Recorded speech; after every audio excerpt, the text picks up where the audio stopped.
நித்யானந்தன். ஜூலை 10 இந்த வருடம் குரு பூர்ணிமை. இந்த குரு பூர்ணிமைக்கு என்னுடைய மனமார்ந்த நன்றியை பகவான் நித்யானந்த பரமசிவன் என்னோட குருக்கு நான் ஆஃபர் பண்ண விரும்புறேன். பகவானை நான் 2009 மார்ச்ல லாஸ் ஏஞ்சலஸ் டெம்பிள்ல பார்த்தேன். இதுக்கு முன்னாடி கொஞ்சம் ரீவைண்ட் பண்ணணும் அப்படின்னா, ஒரு சராசரி ஒரு மிடில் கிளாஸ் ஃபேமிலி, தமிழ்நாட்டில் பிறந்து சென்னையில் வளர்ந்து, எல்லாரும் சொல்ற மாதிரி, அதாவது நீ பிறந்தீங்கன்னா நீ படிச்சனா சக்சஸ்ஃபுல்லா இருக்கணும்னா நீ ஒரு டாக்டர் ஆகும். டாக்டர் ஆக முடியலையா ஒரு இன்ஜினியர் ஆகும். இன்ஜினியர் பண்றியா கிரேட், யூஎஸ்க்கு போ. யூஎஸ்ல போய் நீ மாஸ்டர்ஸ் பண்ணு, வேலை பண்ணு, கல்யாணம் பண்ணு, வீடு வாங்கு, கார் வாங்கு. இதையெல்லாம் சொல்லிதான் என்னையும் வளர்த்தாங்க. நானும் அவங்க சொல்றபடியே செஞ்சுட்டேன். ஆனா ஒரு ஸ்டேஜ்லயும் இது உனக்கு நிம்மதியை கொடுக்கும், இதுதான் சக்சஸ், இதுதான் உனக்கு ஹாப்பினஸ், ஆனந்தத்தை கொடுக்கும் இப்படின்னு சொன்னாங்க. நானும் ஒரு ஸ்டேஜா பண்ணிட்டே வந்துட்டு இருக்கேன். ஆனா அவங்க சொன்ன அந்த சந்தோஷம், நிம்மதி, ஆனந்தம் எதுவுமே வரலையே. போக போக எனக்கு கண்டிப்பா இது என்னோட வாழ்க்கையோட பர்பஸ் கிடையாது இப்படின்னு ஒரு ஏக்கம் வர ஆரம்பிச்சு. ஆனா இப்படியே வாழ்க்கை போயிட்டு இருக்கு. நானும் யூஎஸ் போனேன், மாஸ்டர்ஸ் பண்ணேன், ஃபேமிலி இருக்கு, வேலை இருக்கு, கார் இருக்கு, வீடு இருக்கு. பட் இவங்க சொல்ற ஆனந்தம், அதாவது நிம்மதி, சந்தோஷம், success did not fulfill me.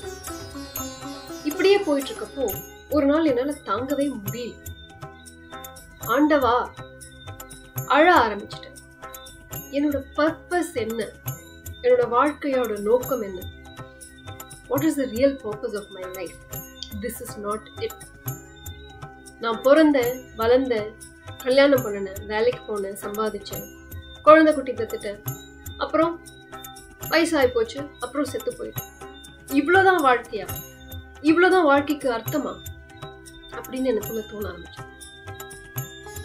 அந்த நேரத்துல ஒரு நாள் லிட்டரலா, ஆண்டவா, முருகா, என்னோட வாழ்க்கையோட பர்பஸ் என்ன? என்னால இனியும் இந்த மாதிரி வாழ முடியாது. எனக்கு தயவு செஞ்சு என்னோட பர்பஸை ரிவீல் பண்ணு அப்படின்னு நான் அழுது வேண்டினப்போ என் மனசுக்குள்ள உதித்த வார்த்தை யோகா. அப்போ நான் என்னோட புரிதல் என்னன்னா, ஓஹோ, அப்ப நான் யோகா டீச்சர் ஆகணும் போல இருக்கு அப்படின்னு நானும் அண்டர்ஸ்டாண்ட் பண்ணிட்டேன். சரி, அப்போ அதுக்கு முன்னாடி நான் ஒரு யோகா கிளாஸ் அட்டெண்ட் பண்ணணும் அப்படின்னு சொல்லிட்டு கூகுள் பண்ணி தேடும்போது நித்திய யோகா ஃபார் என்லைட்டன்மெண்ட் அப்படின்ட்டு ஒரு கிளாஸ் பார்த்தேன் என்னோட வீட்டு பக்கத்துல. நான் இந்த நேரத்துல யூஎஸ்ல இருக்கேன். ஸோ அந்த யோகாவை பார்த்த உடனே அந்த வார்த்தை என்லைட்டன்மெண்ட் அப்படிங்கிற வார்த்தை என்னை கேப்சர் பண்ணுச்சு. என்லைட்டன்மெண்ட்னா என்னன்னு தெரியாது, ஆனா எனக்கு இது வேணும். ஸோ அப்படின்னா அது என்ன கோர்ஸ் அப்படின்னு சொல்லிட்டு நானும் அந்த கிளாஸ் போனேன். அப்பதான் வாழ்க்கையில ஃபர்ஸ்ட் இன்ட்ரோடக்ஷன் டு சுவாமிஜியோட யோகாவை ஃபீனிக்ஸ் யூஎஸ்ல ஒரு வெஸ்டர்னர் அவங்க அதை பயின்று அதை கற்றுக்கிட்டு அதை அவங்க சொல்லி கொடுத்தாங்க. ஒரு பியூட்டிஃபுல் எக்ஸ்பீரியன்ஸ். அதுக்கப்புறம் அங்கே பகவானோட புக்ஸ், கேரண்டீட் சொல்யூஷன்ஸ் படித்து, அதுக்கப்புறமா வேரியஸ் ப்ரோக்ராம்ஸ் அட்டென்ட் பண்ணி மார்ச் 2009 சுவாமிஜியை நேரடியாக பார்க்குற சந்தர்ப்பம் லாஸ் ஏஞ்சலஸ்ல எனக்கு கிடைச்சது. 2009 இருந்து 2025 வரைக்கும் பகவான் ஒரு தாயா எனக்கு அன்பை கொட்டி வளர்க்கறதும், ஒரு தந்தையா ஸ்ட்ரிக்டா இருக்கிறதும், ஒரு தெய்வமா எந்த வரத்தை கேட்டாலும் கொடுக்கறதும், இல்லை என் உயிரையே காப்பாற்றணும் அப்படிங்கிற நிலைமையில காப்பாத்தியும், எந்த ஒரு பிரச்சனைக்கு சொல்யூஷனும் அட்வைஸ் பண்ணி ஹீல் பண்ணி பகவான் எல்லாமே பண்ணியிருக்காங்க. ஆனா இதெல்லாம் தாண்டி ஒரு விஷயம், பகவான் எனக்காக செய்த தியாகம், சாக்ரிஃபைஸ். அதுதான் நான் இன்னைக்கு உங்ககிட்ட பகிர்ந்துக்க விரும்புறேன். அதாவது ஒரு தெய்வமா பகவான் எந்த வரத்தை வேணாலும் கொடுப்பாரு. நீங்க பணத்தை கேட்டாலும் கொடுப்பாரு, நீங்க ஹீலிங்க கேட்டாலும் கொடுப்பாரு, இல்ல சக்சஸ் கேட்டாலும் கொடுப்பாரு, பேரு புகழ் எதை வேணாலும் பகவான் கொடுப்பாரு. ஒரு தாயா அன்பை கொட்டி வளர்ப்பாங்க, ஒரு தந்தையா ஸ்ட்ரிக்டா நம்மளை ட்ரெயின் பண்ணி வளர்ப்பாங்க. ஆனா இதையெல்லாம் தாண்டி ஜென்மா ஜென்மமா பல கோடி ஜென்மமா நான் அலைந்து திரிந்து, அதாவது திருவாசகத்துல மாணிக்கவாசகர் சொல்வார், புல்லாகி பூடாய் புழுவாய் மரமாகி பல விருகமாய் அப்படின்னு ரொம்ப அருமையா பாடுறாங்க.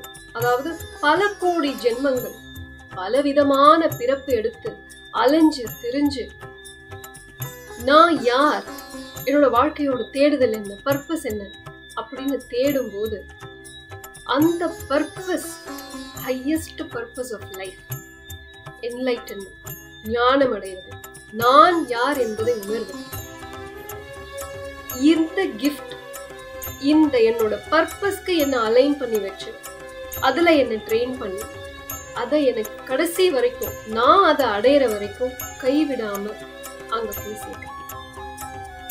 இத பாத்தீங்க அப்படின்னா உலகத்துல நம்மளோட ஃப்ரெண்ட்ஸ், நம்மளோட ஃபேமிலி, ஒர்க், பிசினஸ் என்னவா இருந்தாலும் தானே அந்த மாய உலகத்துல மாட்டிக்கிட்டு சிக்கிக்கிட்டு இருக்க யாரோ ஒருத்தரால நம்மள வழி காட்ட முடியாது. அவங்களுக்கு என்ன நன்மை அப்படின்னு தோணுதோ, என்ன தோணும், ஓகே நீ சக்சஸ்ஃபுல்லா நீ ஒரு பிசினஸ் ஆகி, ஒரு சிஇஓ ஆகி, ஒரு மில்லியனர் ஆகி, ஒரு பில்லியனர் ஆகி, ஒரு ஃபேமிலியோட குழந்தை குட்டி, இதுதான் சக்சஸ் அப்படின்னு சொல்லி அந்த பக்கமே நம்மள தள்ள பார்ப்பாங்க. அதுலயே நம்மளும் இருந்தாதான் அவங்களும் சக்சஸ்ஃபுல்லா இருக்காங்கிற ஒரு சாட்டிஸ்பாக்சன் அவங்களுக்கும் வரும். இந்த மாயையில விழுறது ரொம்ப ஈஸி.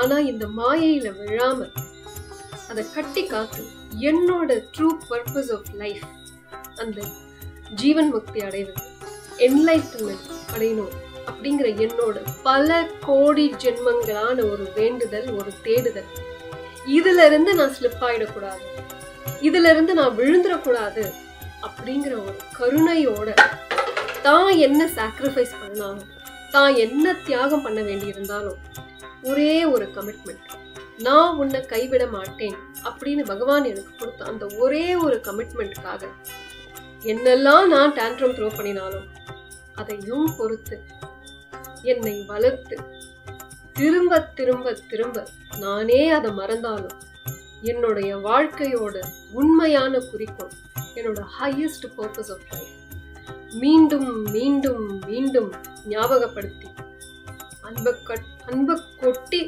அதை புரிய வைக்கிறதோ, இல்ல ஸ்ட்ரிக்டா திருத்தி அதை புரிய வைக்கிறதோ, எந்த ஒரு ரிஸ்க் எடுத்தோம் பகவான் ஒரு குருவாய் என்னை வளர்க்கிறது. இது எனக்கு அதை நினைச்சு பார்க்கும்போது எத்தனையோ ஜென்மங்கள் நான் அலைஞ்சிருக்கேன். அத்தனை ஜென்மங்களோட ஒரு வேண்டுதல் சுவாமிஜி பரமசிவன் எனக்கு குருவா வந்திருக்காங்க. நான் என்ன டான்ட்ரம் த்ரோ பண்ணினாலும், நானே மறந்தாலும் அவர் மறக்காம என்ன அந்த வழியில பத்திரமா கொண்டு போய் கடைசியில சேர்க்கிற வரைக்கும் நான் விட மாட்டேன் அப்படின்னு பகவானோட கமிட்மெண்ட். இந்த ஒரு கமிட்மெண்ட்காக என்ன வேணாலும் தியாகம் பண்றது, எவ்வளோ ஒரு எக்ஸ்ட்ரீமுக்கு போகணும், அவ்வளோ ஒரு சாக்ரிஃபைஸ் பண்ணணும். பகவானோட தியாகத்தை நான் புரிஞ்சிக்கலனாலும் அதையும் பொருட்படுத்தாம தான் எனக்கு கொடுத்த அந்த ஒரு கமிட்மெண்ட்காக பகவானோட sacrifices what ever it is, என்ன ஒரு எக்ஸ்ட்ரீமுக்கு போனாலும் பகவான் இதுக்கு எனக்கு இன்னும் எத்தனை கோடி ஜென்மம் எடுத்தாலும் அதுக்கான நன்றி என்னால செலுத்த முடியும். இந்த குரு பூர்ணிமைக்கு I want to offer my gratitude to Swamiji for being there, not only as my mother, not only as my father, not only as my God, but as my Guru, and keeping that commitment even when I forget. Thank you so much.